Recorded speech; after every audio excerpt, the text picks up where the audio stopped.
When you know that you are queer, but your favorite drink is beer, that's gayish. You can bottom without stopping, but you can't stand going shopping, that's gayish. Oh, gayish, you're probably gayish. Well, life's just too short for narrow stereotypes, so it's gayish. We're also gayish. It's Gayish with Mike and Kyle. Hello, everyone in the podcast universe. This is Gayish, the podcast that wants to cream and shout and let it all out. I'm Kyle Getz, and I'm here to bridge the gap between sexuality and actuality. And today, Mike is still in Japan, as you can tell, so I am joined by guest co-host Sarah Ray. Thank you so much for joining us, Sarah. I'm so happy to be here again. Thanks for having me. Yeah, no problem. You might, other than Ma Johnson, you might be one of our most regular guests, which I love. That's big shoes to fill, though. Ma Johnson is like legendary. and you are too, in my heart. Aww. So Sarah is a co-host of the Humanist Trek podcast. She is also a endorsed humanist celebrant. She's vice president of the Humanist Society. She is a support group leader with the Recovering from Religious, and she is a co-founder of the humanist community of Polk County. So with that resume, we are going to talk about humanism. We're going to talk about humanism. But first, wow, you got your notes on the flow of the show. I am Mike understudy. I try to take my role very seriously. Already, I really appreciate it. Here's the news. Shut your mouth hole. It's time for your ear holes. News. All right, news the first. This comes from the Washington Post. Delaware's Sarah McBride. Do you already know this news story? Yes. Yeah. She is set to become the first trans member of Congress. And Representative Nancy Mace, who's a Republican from South Carolina, of course she's a Republican, introduced a resolution to ban trans women from female bathrooms at the Capitol. The resolution did not specifically name Sarah McBride, but Mace said that it's 100% because of McBride. Oh, who else could it have been? Who else would it be? Yeah, exactly. Right. Yeah. So thanks for that clarification, asshole. Then House Speaker Mike Johnson, not the good Mike Johnson, not our favorite incognito. Evil mirror universe Mike Johnson. Yes, exactly. Which implies that someday they're going to get in a one-on-one battle and the best Mike Johnson will win, right? Oh, I like that. Yeah. We can sell tickets for this, like a pay-per-view. Oh, like Logan Paul versus Mike Tyson kind of deal? Sure. Yeah. Let's do it. Okay. That'll be our side project that I'm really excited about. Mike doesn't get a say in this. He's just doing it. Anywho, Mike Johnson announced that there was a rule change that said that trans individuals would not be allowed to use the restroom facilities in the Capitol and the House office buildings that do not correspond with their sex assigned at birth. And Sarah McBride has said that she will follow the rules even if I disagree with them. Mike Johnson's office has declined to explain how the new rule would be enforced. One thing that I liked about this, it's a terrible fucking policy, but the way that Sarah McBride has handled this in the wake of all of this is just the utmost dignity. And like, this is what you want out of your elected officials, because she's like, Mike Johnson can pass whatever policy. If he wants to be in charge of managing the restrooms in the Capitol building, then that's his job, I guess. But I got elected to represent the people that elected me, and I'm going to go do that. And like, way to keep your head above the BS and, like, handle it with stride. So are you not, do you wish she was a little bit more forceful about, I will use the bathroom that I want? That is, yeah. The right bathroom?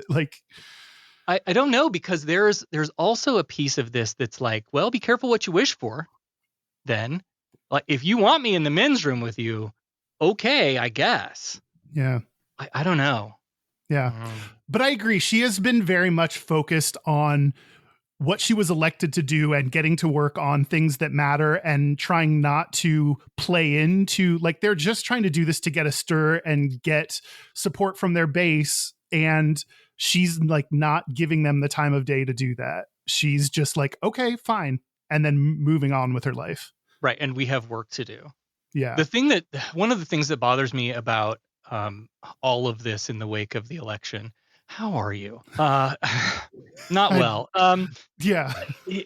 Is that I'm even hearing we had a kind of a support group thing that happened after the election. Like, let's just get into a room and have our feelings for a little bit. And one of the things that there was a person in this meeting that did not seem to be as accepting and maybe as far left as the rest of us. And so it came across very much like, well, the Democrats failed because they went to this culture war stuff and they were pushing these trans rights and all of that nonsense. And I've been hearing a lot of that in the buzz post-election.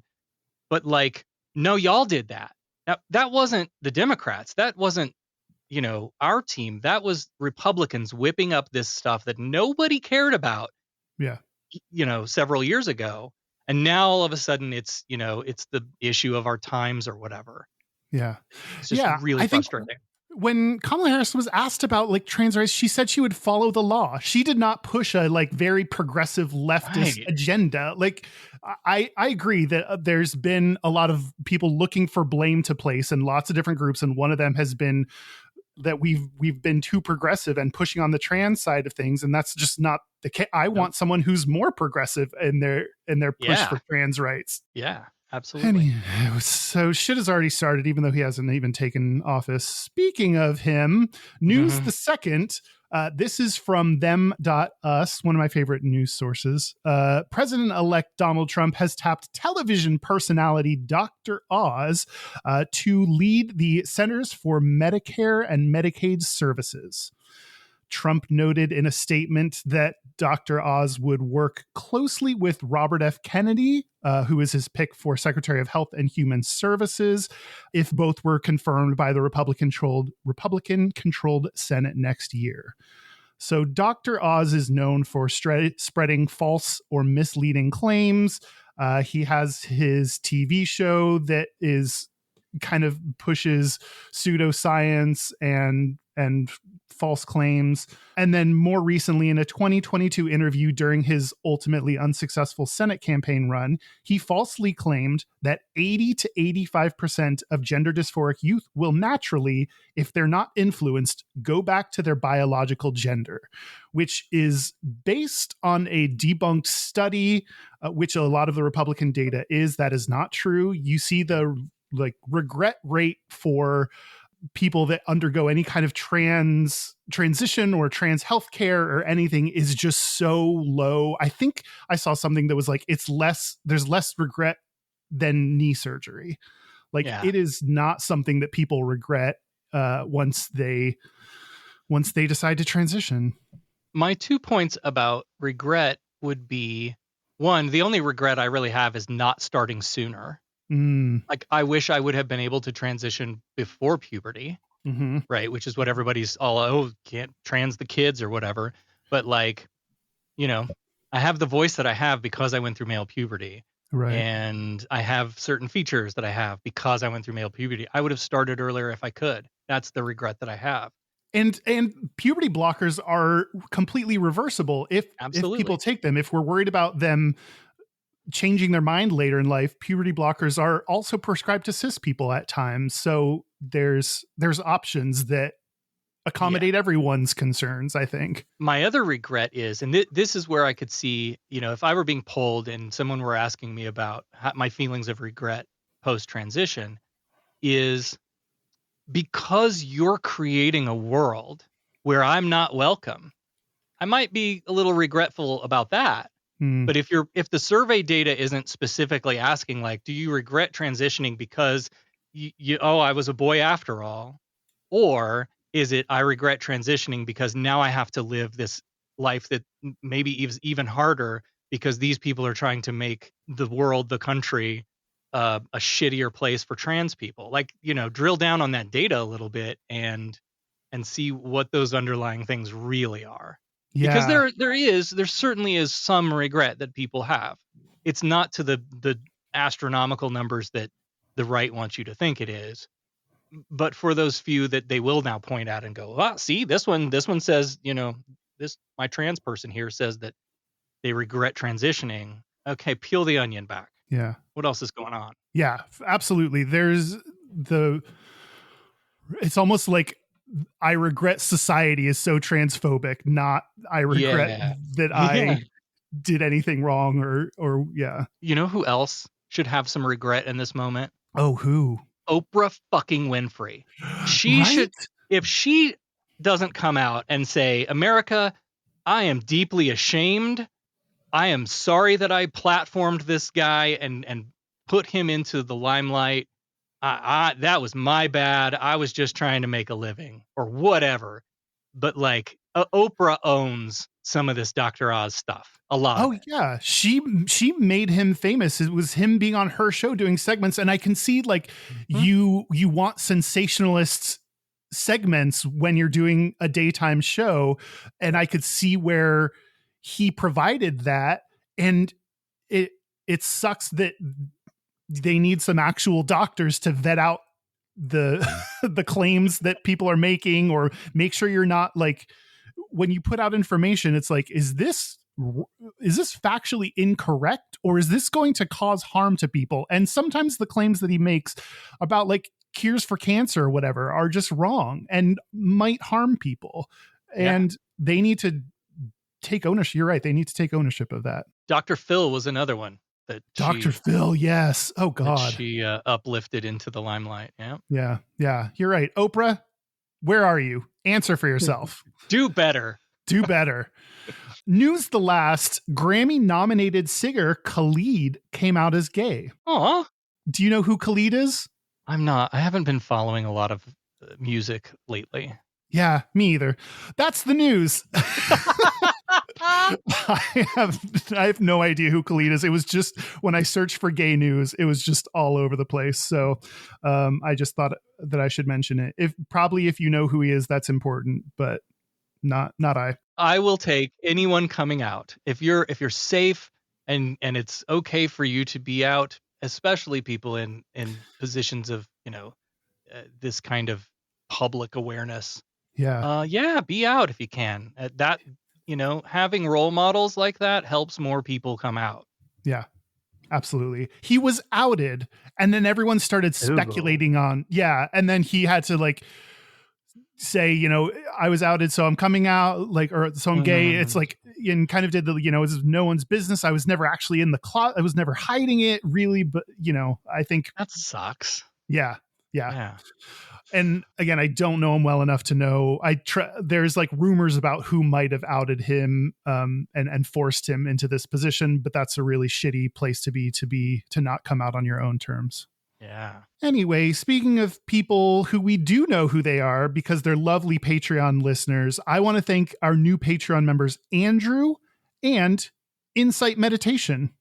I don't know if that's your, yoga name or your kind of name that belongs on the wind with the trees, or if you're just formally named Insight Meditation, but thank you. It sounds like an app we should all download. It does sound like an app that we should download. And if you are an app we should download, give us more money for this mention, because that's not our going rate for company mentions. Anyway, if you want bonus segments every week, if you want bonus episodes every month, if you want to use Mike's Hole with 100 words and a ton of other benefits, go to patreon.com/gayish podcast. All right. Do you want to talk about humanism? Let's talk about humanism. Let's define humanism. We have to. Yes. That was the first thing I did, is like, I have this like vague understanding of it that I can't put into words. So I just first went to define. So Sarah, given your experience, your depth of experience in the humanist world, surely you have a definition ready to go that rolls off your tongue. I have several. Okay. And they all kind of piece together to create, a bigger picture. But the American Humanist Association, which is like the big U.S. nonprofit for humanism, says humanism is a progressive philosophy of life that, without theism or other supernatural beliefs, affirms our ability and responsibility to lead ethical lives of personal fulfillment that aspire to the greater good. And then not far from that, but with a little more specificity, Oxford says, an outlook or system of thought attaching prime importance to human rather than divine or supernatural matters. Humanist beliefs stress the potential value and goodness of human beings, emphasize common human needs, and seek solely rational ways of solving human problems. Or more simply stated, there's a group called the Oasis Network that is they have a lot of local communities built around humanist values. And one of their core values says, human hands solve human problems. So for Oh. me, there's this idea that we are all simply connected by being human. And while it certainly doesn't seem like it in late November 2024 in the United States, we are far more alike than we are different. Mm-hmm. And that without a belief in God or a higher power to save us from our sins or whatever, we have a responsibility to help each other, to raise the tide, lift all the ships on it, right? So a sense of care for the collective well-being of humanity. And so when you think of like what values might align, you come up with a positive system of morals and ethics like compassion and empathy and critical thinking, altruism, humility, social justice, fairness, cooperation. These are all like the good things about humanity that bring us together and drive us forward as a species. There seem to be a few things in common with all the definitions, and they, one, are not theistic, so do not believe in anything supernatural. Two, they seem to place a lot of importance on the individual humans. And then three, believe that we can work together to solve problems, to tackle injustice, work together in a cooperative way. Those seem to be some of the things that I find consistently in all the definitions that I read. Yeah, and you'll find there are some divisions even amongst, humanists. We're not a monolith either. There are spiritual humanists or religious humanists. Some people would even claim Christian humanism. The secular humanist position with these particular definitions that we've kind of talked about, the idea without the supernatural. So one of the values of humanism is that the methods of science are the best way that we know as humans to determine things that are true. You conduct a test, you have your set variables, you repeat the test, you come up with the same results. We get knowledge from the processes of science. And so when you put God through the filter of science, it just doesn't really hold up. There's not good evidence to have a God belief. And so you'll find, I think, most humanists are non-theistic in that way. You're blowing my mind that there are like Christian humanists or humanists that believe in some kind of religion like that. Those seem to be opposing ideas squashed together. That seems to be like an oxymoron. Save the importance in science that I just mentioned, right? If you think about the values of humanism, not necessarily the organized humanism as a philosophy, but just the values. You can be a Christian and be compassionate to people. You can be empathetic. You can have critical thinking to a point. You can be altruistic. You can be humble. Like you can want social justice. All of those values can align with Christianity. I've heard, and I won't be able to think of who said it, but like basically, if you're a Christian and you're a humanist, if you're a good humanist, you're a bad Christian. Because there's a lot of stuff in your book you're not following to get to the humanism piece, right? Which I think is interesting. Yeah, for sure. So is humanism in and of itself a religion? In the United States, the courts have now long held that humanism is, for all intents and purposes, a religion. Really? It is a non-theistic religion, which is one of those things that, when you say the word religion, particularly in the U.S. or anywhere in the West, you immediately think of God, right? That's right. Just inextricably linked. But there is a theistic and a non-theistic sort of religion. And the organization that I run, I'm the president now. I got a promotion. I'm the president of the Humanist Society board. Gonna cross that out on my paper and make sure you get the due recognition that you deserve. President. Mm-hmm. And we enjoy a distinction. The American Humanist Association is a 501c3 nonprofit and they are not organized as a religious nonprofit. They're organized as a charitable educational nonprofit. Hmm. The Humanist Society, on the other hand, was organized in 1939 by a offshoot of the Quaker movement.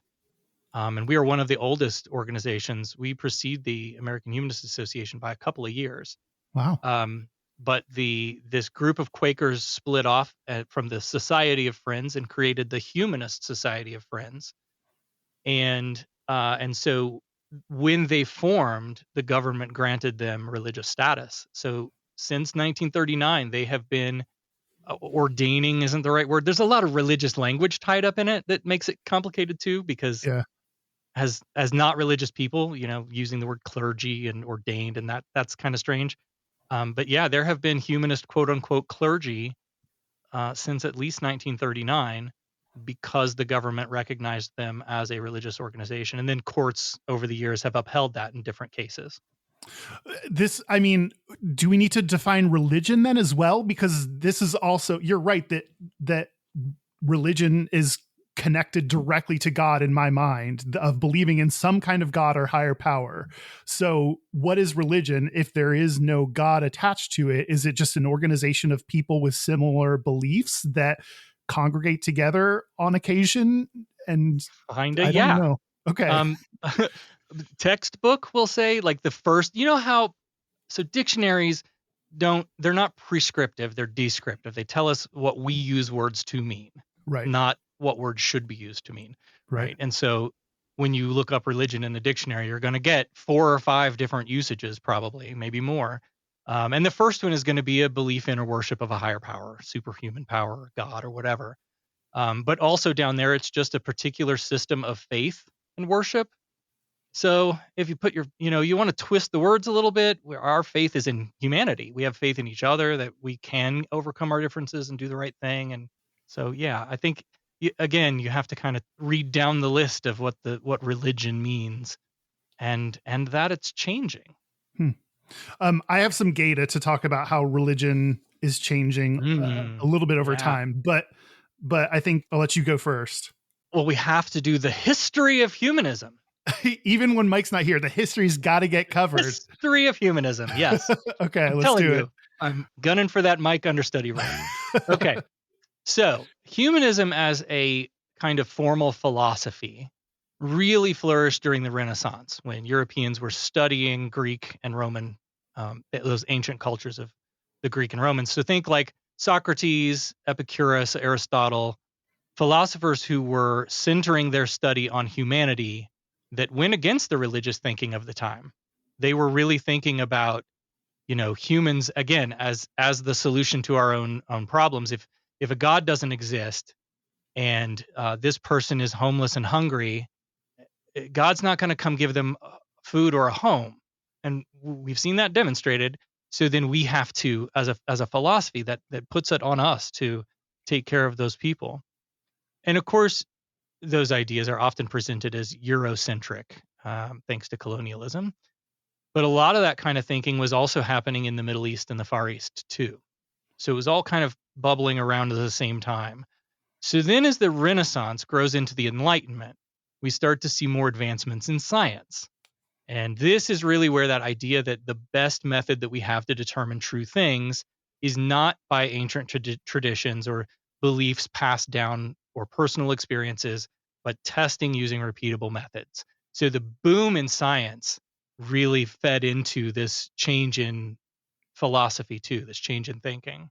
And I find that once you figure out that science is the best method for understanding the world, that seems to be the starting point for deteriorating your interest in religion, because like you said before, it just doesn't stand up to scrutiny once you put it through the filters, whether it's things that they say literalists will say happened that are impossible to happen because they've never happened ever in the world, or that we've observed and can demonstrate, or whether it's just trying to observe that there's a God, like trying to prove that there is any kind of God that has never been proven. It's just, I think science could be a way into humanism.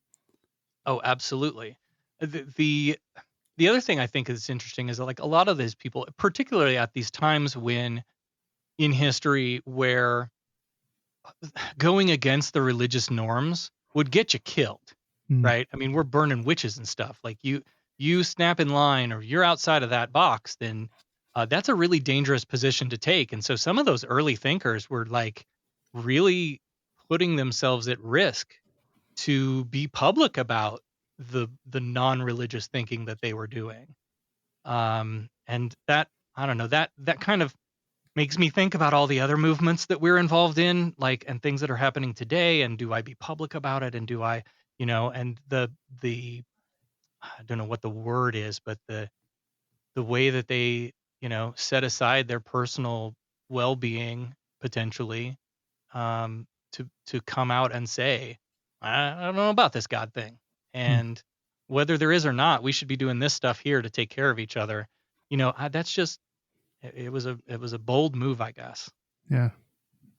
Well, so you have this boom in scientific thinking, skepticism, rational thought, free inquiry, and a move away from religious thinking, at least in the intellectual class, and that's the foundation of what we think of as humanism today. And one of the things that I think humanism is struggling with right now is they are sort of still bootstrapped by this philosophical class, this intellectual class. And so humanism tends to be very well educated thinkers. And, they like to sit around and talk about philosophy, and they, with their multiple degrees and their PhDs, and that's great. But meanwhile, people are living under bridges tonight. And so philosophy is one piece, and that is a big part of the history of humanism and where we get to today. And I think today the thing we need to grapple with is, okay, great, what do we do with it? yeah. And so if you believe in compassion and empathy and altruism and all those things, but you're not helping the homeless person living under a bridge or feeding the hungry or taking care of the immigrant, all the things the Bible tells you should do. If you're not doing those things, then what good is your humanism? And so I'd really like to see the movement shift from the kind of old white, I guess, a kind of aristocracy towards an everyday humanism, that we're all out there doing good things to help others on a daily basis that nobody notices and nobody probably gets credit for. But that's what humanism is about to me in 2024. It's about action. It's what do I do with my beliefs? And that seems to be now seems to be a good time for taking action, because I think a lot of people after Trump's election are thinking to themselves, what do I do with this? Like, now what happens? And, for some people, I think it's totally fine if the thing you do is survive the next 4 years. There are some people that are in that place, and that is completely acceptable place to be. And please do that. And we hope you do. And so for some people, taking some kind of action to help others, to help the community, to improve the world they're in, may be one avenue to help deal with Trump's election. Yeah, absolutely. Should I share with you some data that I have? Please do. Okay. So the only data I could find was from the UK. So we're going to talk about UK data. This is from the website understandinghumanism.org.uk.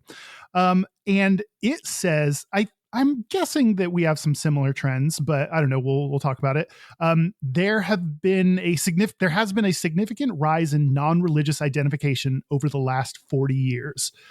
There are some different numbers about how much of the population that is. In their 2021 census, non-religious people accounted for 37% of the population. A different survey that they did, called the British Social Attitudes Survey in 2018, reported that 52% of the population were non-religious. So it just depends. So it's 30 to 50% depending on which metric you're using. One possible explanation for the difference in the reported data is that the census asks the question, what is your religion? Which is a bit weighted and implies, you're trying not to imply anything or foist any answers on people when you ask survey questions, and that implies that you have a religion to start with. So that kind of puts you down a mindset of, well, I have a religion, so let me define it, rather than being a little bit more open-ended. So the way we ask questions really matters in how people answer and what the results say. The number of people who describe themselves as Church of England has fallen from 40% to 12%. So there has been a huge drop. Yeah. However, non-denominational Christianity has risen from 3 to 13%. So that helps explain some of the difference. The number of people saying they belong to a non-Christian religion has increased from 2 to 9%. So there are some growth in other religious areas, but non-religion, that doesn't account for the full decrease. So there has been an increase in people that identify as non-religious. As far as humanists themselves, around 5% of the UK population identify as humanist. Interesting. Yeah. Would you expect that to be higher or lower? I don't know. I don't even, if you ask, like, take a guess, it's throwing a dart at a dartboard for me, because humanism for me is kind of a growth out of atheism. And we can talk about that a little bit too. Like, again, okay, so atheist answers the one question: do you believe in a god or gods? No. Great, you're an atheist. Doesn't tell you anything else. It doesn't tell you what I do believe in. Right. And for me, that's humanism. Humanism is the thing that I do believe in. So a lot of people come out of religion. A lot of people come out of one religion and go to another, like you're talking about. That's a thing that happens often, particularly if they come out of like a high control cult. So they'll sometimes go to a little softer brand of religion. But then you go through kind of the atheist, and often the angry atheist phase. I've been lied to my whole life, and who do I trust anymore? And I wasted all these years on this nonsense. And hopefully out of that you come to some positive identity. Was that the path you took? That is pretty much the path I took. Yeah. I was a vanilla Christian most of my life. We weren't like swinging from the chandeliers or anything. We went to church on Sundays, and that was, Sunday school, and you get them little sticker books, and you lick the nasty tasting stickers, and you stick them in a Jesus sticker in the book and stuff like that. But when I was as a young adult, I went to a Church of God for a girl, because it's usually for a girl, and I started doing a one-on-one Bible study with the pastor. I was on the pastor track. I was going to go be a preacher. Wow. And studying the Bible with this pastor is really what broke it for me. Like actually reading the Bible. They say there's a saying, and I don't know who it's attributed to, but like the road to atheism is littered with Bibles that have been read front to back.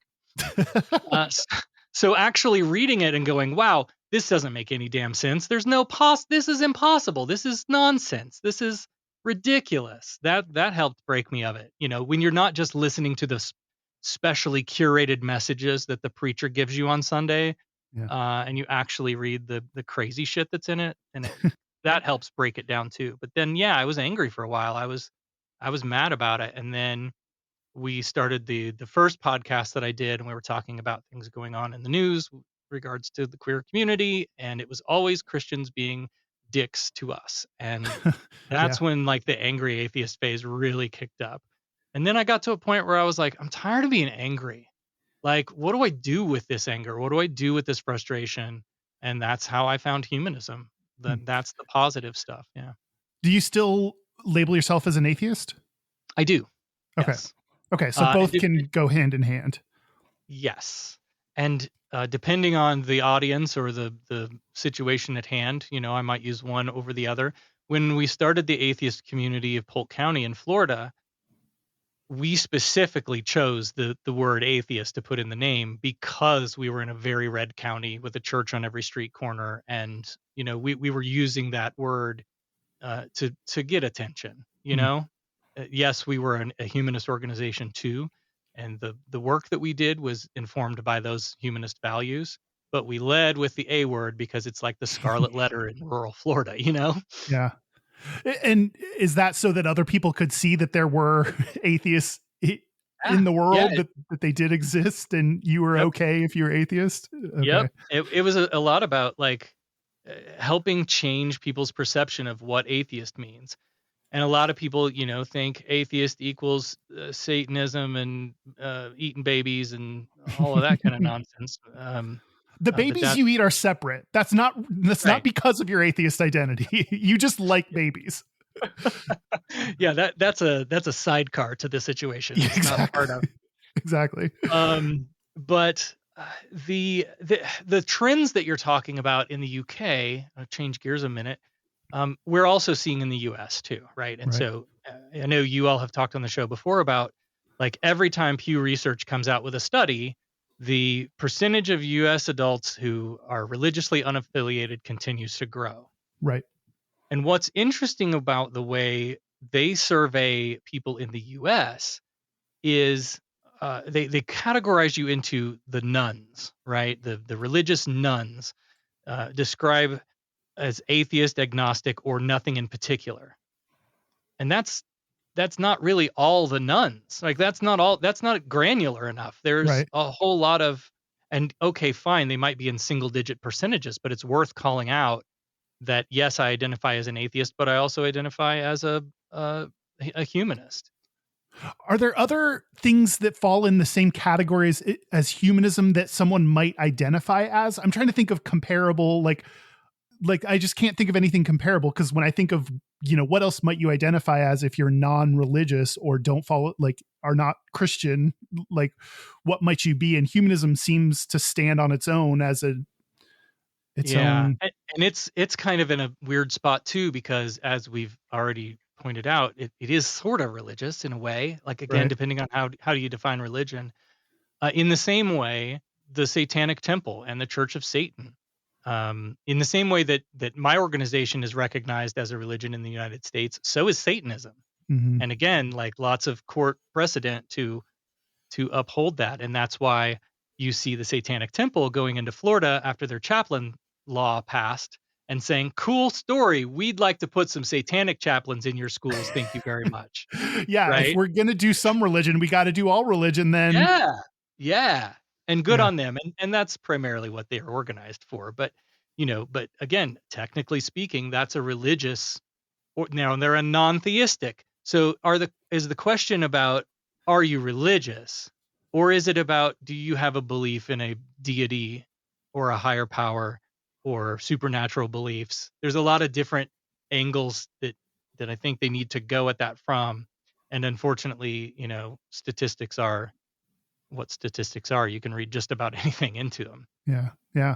Well, one more piece of data that I have is, so 5% self-identify as humanist.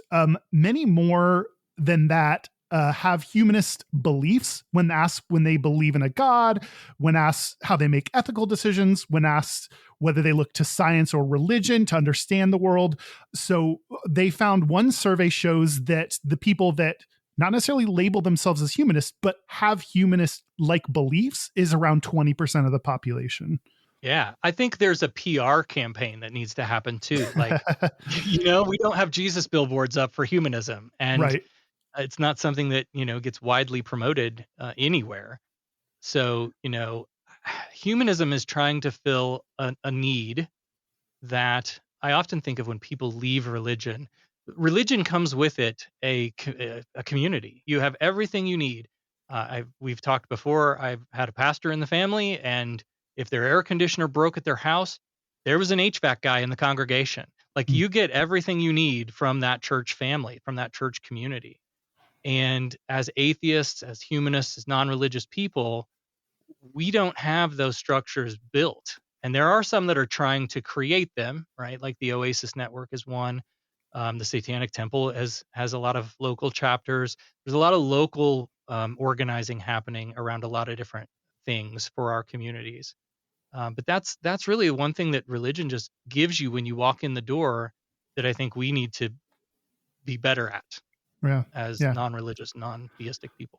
I think there's also, I didn't write this down in my notes anywhere, but I read Beyonce was doing an interview and someone asked if she was a feminist and she said something, I'm a humanist. And it felt like that was not exactly what the word humanist means. Like, it's not like, are you a feminist or a humanist? Like, those words I don't see them as being one or the other. No, those are not mutually exclusive. In fact, if you take the AHA definition, is humanism as a progressive life stance, that not necessarily brings along with it, when we talk about social justice, right? It necessarily brings along with it Black Lives Matter and queer rights and all of the feminism and all of those things that are progressive approaches. Yeah. So I think some Yeah. people may use the word in a way that maybe is not the definition that we're using it as. I've noticed, particularly on social media, sometimes when we post about humanism, we get some people that come in and they have their opinion of their perception of humanism is that you seem to place humans in the position of God, that humans are the most important, and that may have been an approach at one point. Not anything that I've noticed in my history study, but it's not that at all, right? It's the idea. It's a collectivism. It's not that humans are best. In fact, most humans would argue, or most humanists would probably argue, that because of humanism ethics, we should all be vegan, right? Animal life is important too, right? So environmentality and all of those things necessarily seem to come along with humanism, not because we put humans up on the pedestal, but because we center the human condition, which we share a lot of with other animals in the kingdom. Interesting. Do you want to know how gay humanism is? I would love to. One of the things that I know you and Mike usually mention when you're talking history is like, were some of those old philosophers gay? Yes. And not really having a lot of hard evidence for it. But what I think we can extrapolate is that their curiosity and study of human nature, when you couple that with the sort of individual liberty ideals, like, I think that's close to the root of humanism being so pro-queer today. The organization I lead, again, we started in 1939 out of a Quaker movement and formed as a church. And so they ordained clergy and formed congregations, and a lot of that carries over into what we do today. Then you have the American Humanist Association. It formed in 1941. And that organization, in 2004, during the height of the marriage equality movement, they adopted a resolution that they reaffirm the validity of sexual equality and publicly supported efforts at every level to legalize same-sex marriage. They have been longstanding supporters of INDA, the Employment Non-Discrimination Act, to add sexual orientation and gender identity as protected classes, and they've been vocally pro-trans rights. So it is current state. It is baked into the organized humanist movement, and what they do is very pro-queer. There is an interesting group in the UK that I studied that I just absolutely love their formation. So they formed in 1979, the year of my birth, called the Gay Humanist Group. Oh, nice. And they were later known as the Gay and Lesbian Humanist Association, or GALA, because we always like a good party. And now they are the LGBT Humanists. And the story about how they got started is just chef's kiss. So there was a publication in the UK called Gay News. And on 11 July 1977, they printed a contemporary poem by James Kirkup. And I really wish Mike was here to enjoy that almost Star Trek reference. James Kirkup. This poem was entitled "The Love That Dares to Speak Its Name," which depicts the love of a Roman centurion for the recently crucified Jesus. It's long, but I'll give you a few stanzas. Okay. As they took him from the cross, I, the centurion, took him in my arms, the tough, lean body of a man no longer young, beardless, breathless, but well hung. He was still warm while they prepared the tomb. I kept guard over him. His mother and the Magdalene had gone to fetch clean linen to shroud his nakedness. I was alone with him. For the last time, I kissed his mouth. My tongue found his, bitter with death. I licked his wound. The blood was harsh. I laid my lips around the tip of that great cock, the instruments of our salvation, our eternal joy. The shaft still throbbed, anointed with death's final ejaculation. Now, It started out hinting at things, but then it just kind of went there. it goes there. And that's like an eighth of the whole poem. This thing, it's a lot. So, a woman named Mary Whitehouse had founded a conservative media watch organization in the 60s, and she took gay news to court for blasphemous libel. And here's a great reason why we should get rid of blasphemy laws. She won this court case, which is stupid. Yeah. But she received a ton of backlash for bringing this lawsuit over this innocuous poem. So much so that she said there must be, quote, an intellectual, homosexual, humanist lobby to blame for this backlash. So some gays got together and were like, well, that's not a thing, but it totally should be a thing. Oh, yeah. And so they founded the Gay Humanist Group. Wow. And they have this woman who was big mad about a sexy poem about Jesus to thank for it. She like manifested this organization. She willed it into existence through her hatred. Yeah.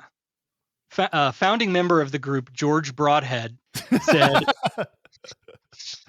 that there was no such lobby, and the obvious fear that such an idea provoked provided the spark which convinced us that the opportunity offered to a gay humanist group was too good to miss. So careful what you wish for, I guess. Yeah. And wow. I think this really there's a spotlight on why these communities, atheists, humanists, skeptics, free thinkers, come down on the side of equality. And one of them is obviously because it aligns with humanist values. Equality is a humanist value.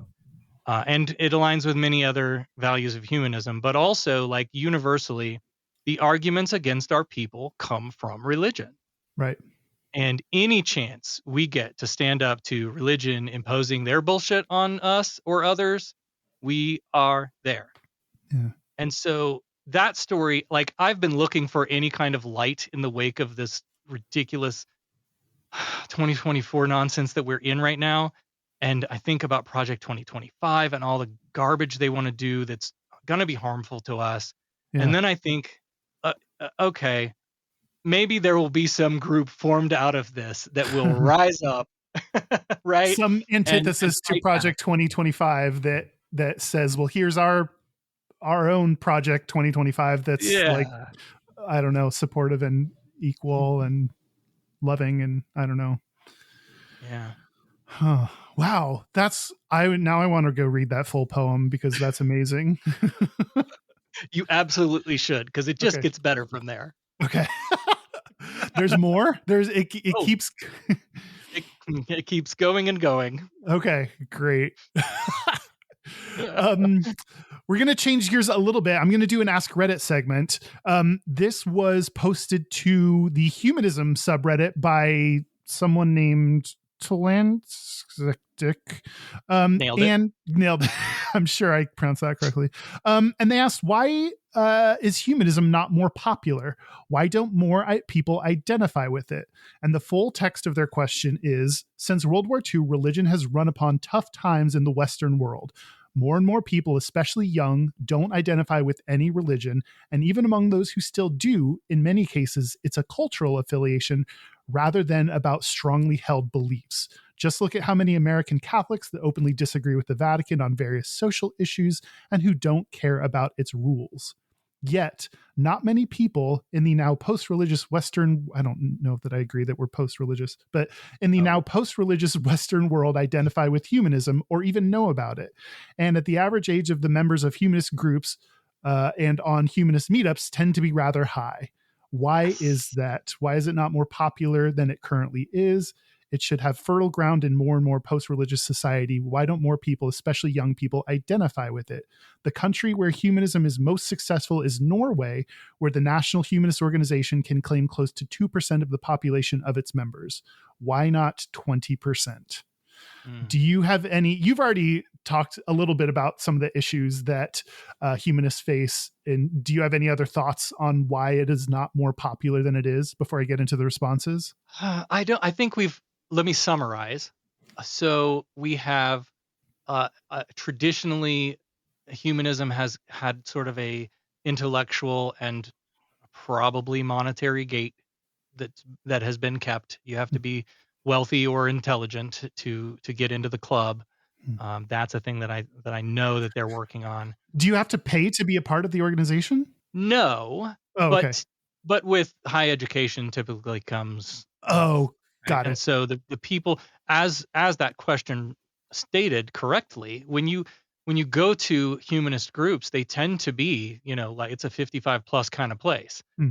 And we are all have been working on, like every organization, how do we get the young people? Let's Yeah. do some talks and some Yeah, whatever. exactly. And it's like, TikTok seems to okay. be the only solution that people come up with when reaching Gen Z. And it's like, yes, they are on TikTok for sure.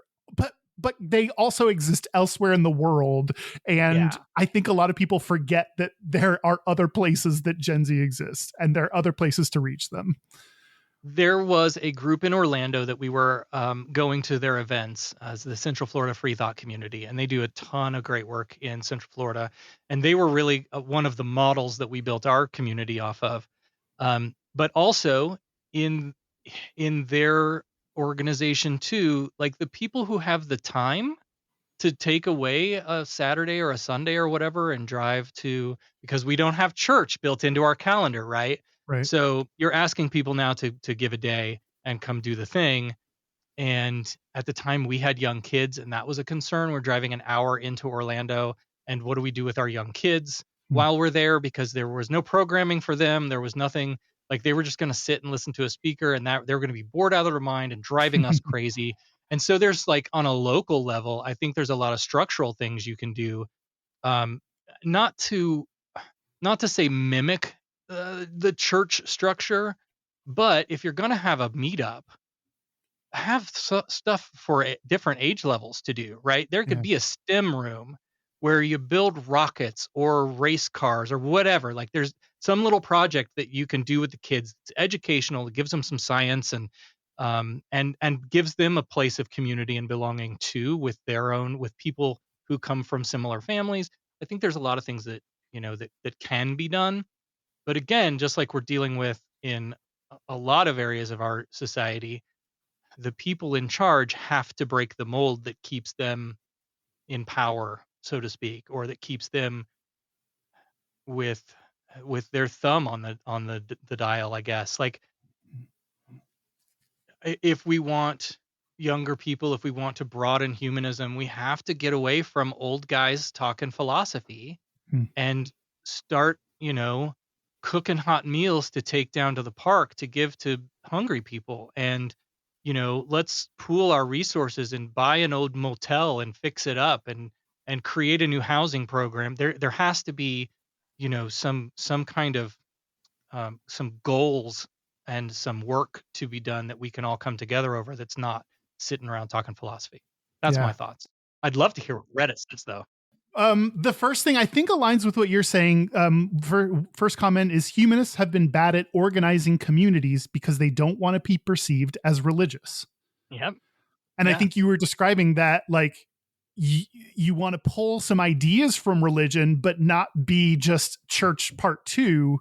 So what, but there's a reason that Christianity has had such a chokehold on this nation. Like it's been doing some things right. And hopefully you can borrow some of those things without becoming religion. This was something I struggled with when I left religion and was thinking about what does community look like to me in the future, particularly as we started organizing around these values. There are other organizations whose values align. They just structure things a little differently. So Oasis, I mentioned, they have a Sunday church-like thing that they do. Another place a lot of people land when they come out of religion is the Unitarian Universalists. Hmm. And they're a little wooey for my tastes. What's wooey? What does wooey mean to you? Like crystals Like, and yeah, chakras and okay. Reiki and Okay. it's kind of like bring your baggage and whatever you bring in the door with you is okay with us. They try to kind of be a really big tent, and that's fine. But for someone who comes from a religious tradition that also includes some form of harm, right? I think we've talked about, I think Becca was on with me way back in the early days, and she came out of the Jehovah's Witness. And um, there's a lot of not great things about that organization. And so if you've been harmed by a religion, and then we create a secular community and we go, cool, we're going to meet on Sunday mornings. That sounds like church.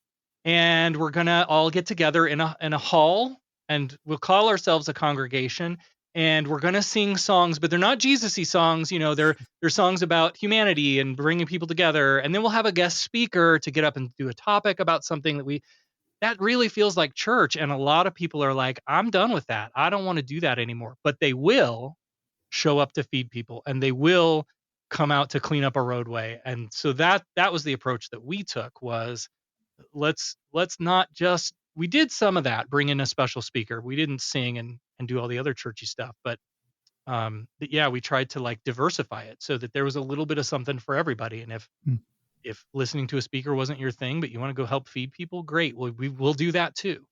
Yeah. And I would imagine a byproduct of doing good work in the community is then you get PR for like, this is who humanists are and that, then implicitly you understand some of their values by what some of the things that they do within the community. Which and it helps other people find you. Yep. And that's how we grow. Yeah. Totally. Most people, and I'll be interested to hear if this is on your list, but like we've said, a lot of people don't really know what humanism is. Maybe they've heard it, maybe they haven't. But I think most people, if you say what we've said so far, here's what humanism is, here are all the good characteristics about humanity that we're trying to build community around and do great things with. I think if you mention compassion and empathy and altruism and all of that stuff, most people will go, yeah, I agree with that. Cool, you're a humanist. Welcome. I've been debating in doing this research. Like, am I a humanist? I might be. The answer is almost always yes. Almost always. Yeah. Maybe 49%. Yeah. There are some people that are just shitty people. Yeah. Another person said a lot of people mistakenly perceive humanism as a kind of replacement religion rather than an ethical framework, and so are suspicious and dismissive. They may assume that there is just as much dogma and doctrine and decide not to investigate further. I get that. I think a lot of people come in when you say, here's what we're about. We're going to the Black Lives Matter rally as a group. Like, we're having an event, we're going to support that community. Because these are our values. We're going to Pride, and we're going to set up a booth, and we're going to, have our humanist celebrants offer to marry people on the spot at Pride. Because wouldn't that be so much fun? Yeah. Yeah. I think people hear that sometimes and go, okay, you're just as dogmatic. And even with atheism, right? There are people that are kind of dogmatic about their atheism too. So yeah, I guess I can understand that. Someone else said, because most humanists use the term atheism. Right. So there is a possibility of, like you were talking about with the survey questions, like it depends on what you're specifically asking and how you ask it to get the word humanist out of someone. If you're asking about, like, do you believe in a higher power, then atheist may be the word that people come up with instead of humanism. And from the outside looking in, if you're a religious person and I tell you that I'm an atheist, then you have one picture of who I am. If I tell you I'm a human, again, it's the negative versus the positive. I'm an atheist just means I don't believe in God, but you probably come with some baggage that you were taught at church about what an atheist is. Yeah. Again, the baby eating, Satan worshiping evildoer. Yeah. But humanist, on the other hand, maybe your preacher hasn't talked shit about that one, and so like you can connect with that one a little better. I don't know. Yeah, makes sense. Yeah. Someone just put as a comment a quote by Bertrand Russell, quote, "The whole problem with the world is that fools and fanatics are always so certain of themselves and wiser people so full of doubts." Mm. I wonder if humanists are a little less fanatical in their beliefs and more self-critical, or won't maybe expose their beliefs as readily as a Christian will, because Christians are so sure that you got to convert people and get them to say the 7 words that Jesus saves them, and all that good stuff. Versus humanists maybe a little bit may not come with that. We're not evangelical. It's not Right. evangelical humanism. Yeah.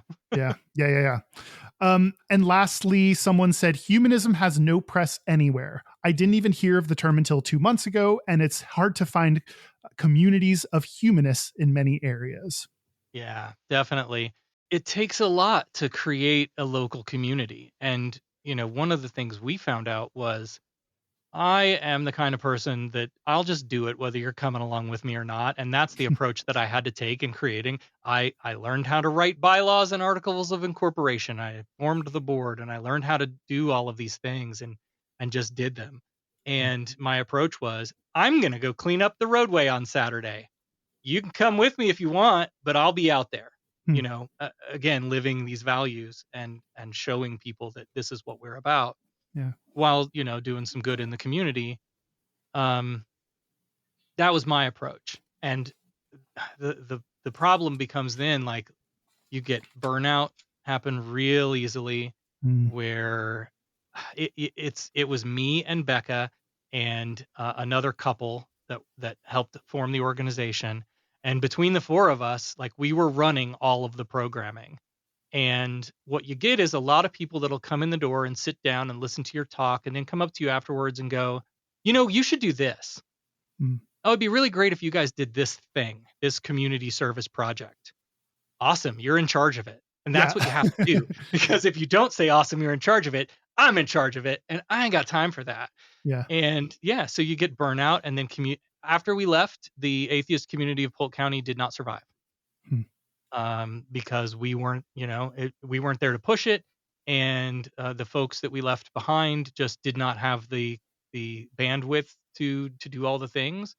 And so it fizzled out. And that is the story of so many local communities, regardless of what name they put to it, atheist or humanist or skeptic or free thinkers or whatever, because it's people and you have to have people sign up to do the work. It's hard to keep them going. Yeah, absolutely. So then it's hard to find a community. Yeah. Well, okay, so what have we learned about humanism? We learned how to define it, which was our key number 1 first step, is just what is it? But we learned it's pretty gay. And I didn't have, unfortunately, gayta on it, but I would guess based on the inherent support for queer people that it would over-index for gay people, and gay people would probably over-index for humanism, like identifying as humanists. And that it's growing, and that more people probably have some of these fundamental beliefs than label themselves as humanists. Yeah. Man, and we also learned that I also learned that maybe I need to look more into this and figure out if I identify as humanist, because I don't have, I like the way you framed it as like the negative versus the positive. What am I telling you about myself when I say I'm atheist? That's kind of the extent. I worry that if I say I'm humanist, I might have to do more shit that supports people, because that's part of what you described, which I agree with, and I should and want to, and but also, yes, there is I'll use religious language, calling. There's a calling to do good for others and to take on these projects and tasks and helping people. But also the compassion and the empathy piece is, again, some of us are just trying to get by, and that's okay too. And you know what I mean? Like, you can do what you can do, and that's enough.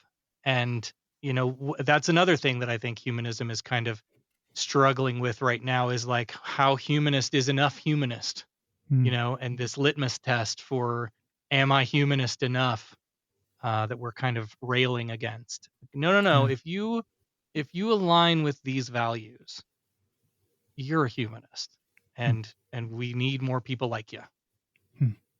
Well, thank you so much for what we still have a Patreon segment that we're going to do. We're going to read some more quotes from humanists and talk more about them. So more to come if you are a Patreon member. But for someone who you think is curious about humanism, is intrigued by what you talked about, what would you recommend they do?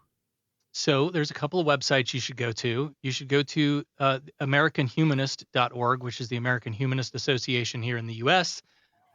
They have all the resources. If you want to learn more about humanism and what it means and what the values are and how they apply in your daily life, that's a place to go. They also have several chapters and affiliates all over the country that you can look at and find one near you if you're looking for that kind of local community. The Humanist Society is the organization that I lead. That's the humanistsociety.org. And you would go there if you were interested in either becoming quote unquote humanist clergy or looking for such a thing. So let's say you want to get married and you don't want to go to a church. Who the hell do you call?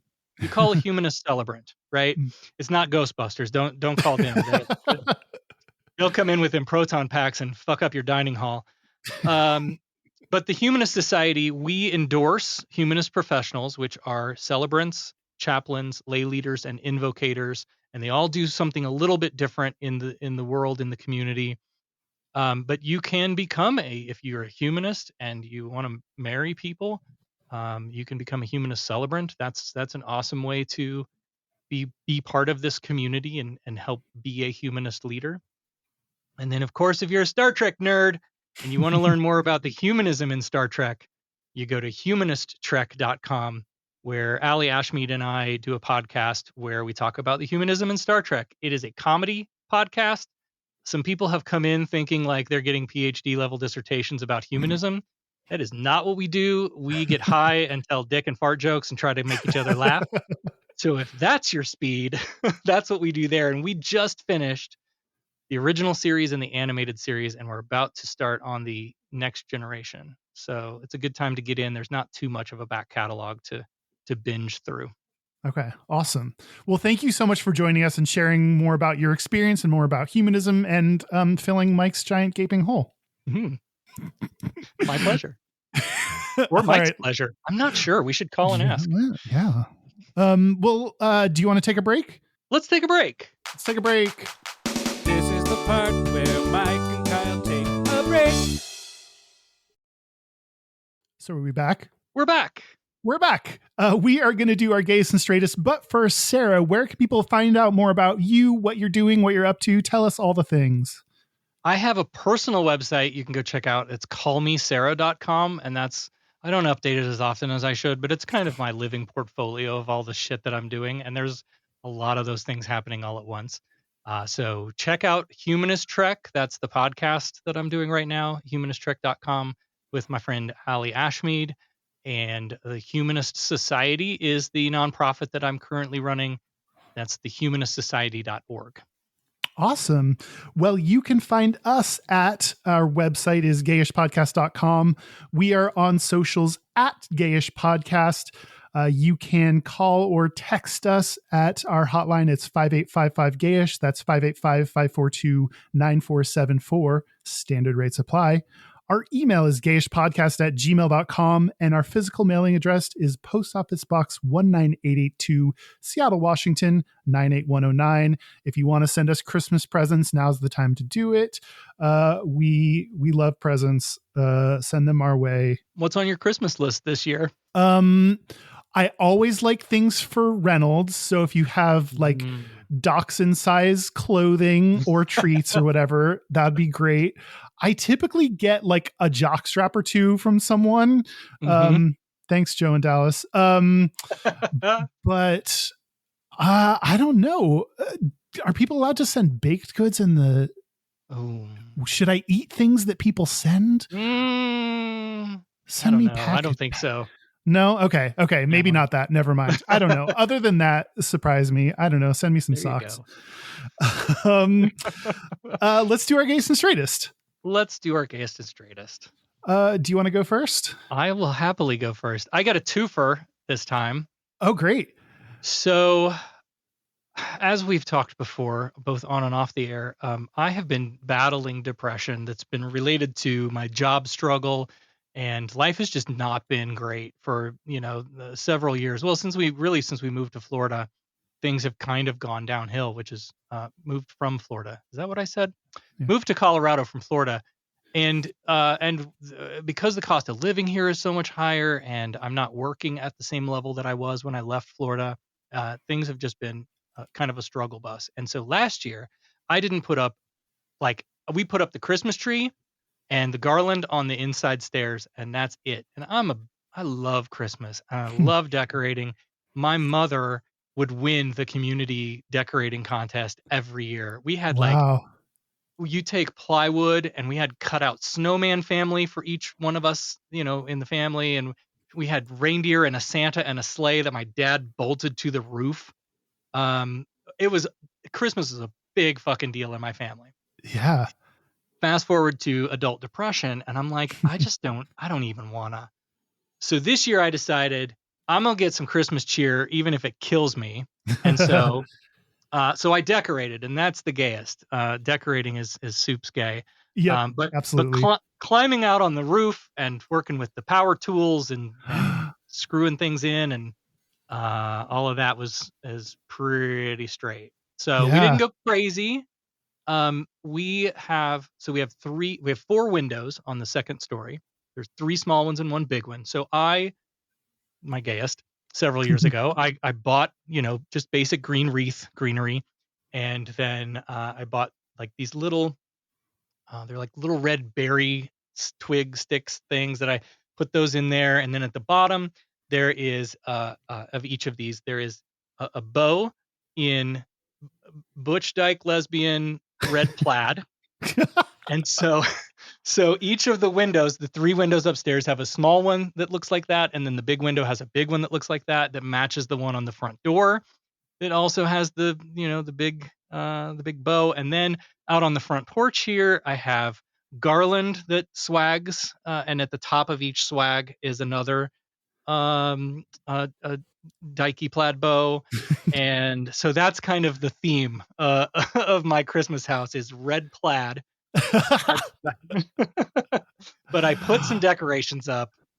We did it. We're gonna do it. We're gonna have a happy fucking Christmas, hell or high water. Good for you. That can take. I do not decorate for Christmas. That takes a lot of energy to muster up some Christmas cheer. So, what about you?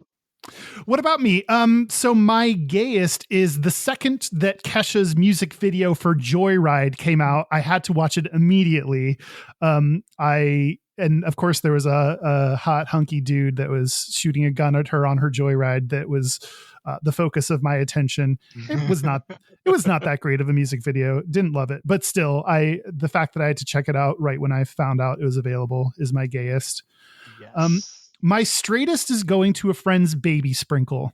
It just felt very heteronormative. There was another straight couple there that they had met through their parenting class who also had a child. And, there's just straight couples cranking out babies that just felt like a kind of a straight environment. I was the gay that was there.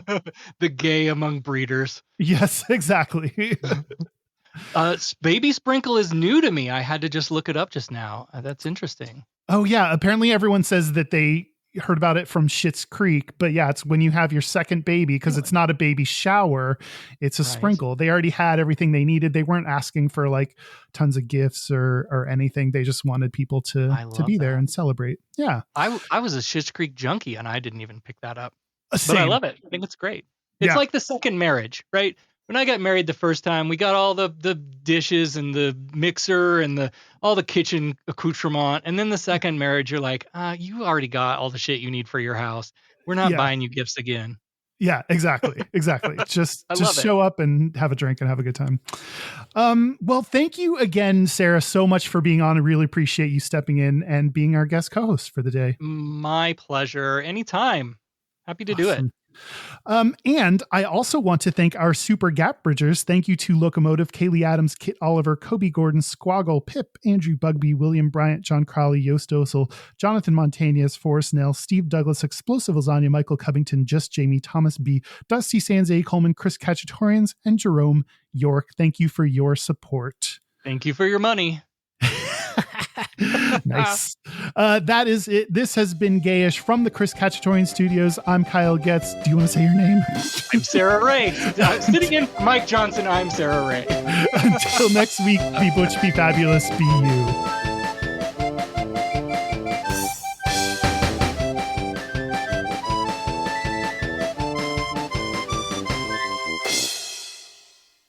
Let me tell you. So the other thing that we put up, we have this little dog and cat, because we have a dog and a cat, Gizmo and Biscuit. And so we have these little light up, you've seen them at Target or whatever. And normally we put them up on the railing on the porch. And this year we decided to put them down towards the end of the driveway in these like wooden barrel planters that I put flowers in. And so we put them there. We plugged everything in. This was all yesterday. Last night, the lights go out, the Christmas lights come on, and I was like, oh, let me go outside and take a picture. Mm-hmm. I go outside, and the family that lives like behind in cattywampus from us with their little 2-year-old and their sweet, giant, fluffy dog were out in front of my house admiring the Christmas decorations, and the little one was just loving the dog and the cat. And I was like, oh, see, this is... It was worth doing all that work, even if it wasn't for me. But seeing that joy, the childhood joy of Christmas, gave me a little warmth inside too. Oh, so that's good. Adorable that you got to give someone a little Merry Christmas moment. Yeah, that's amazing.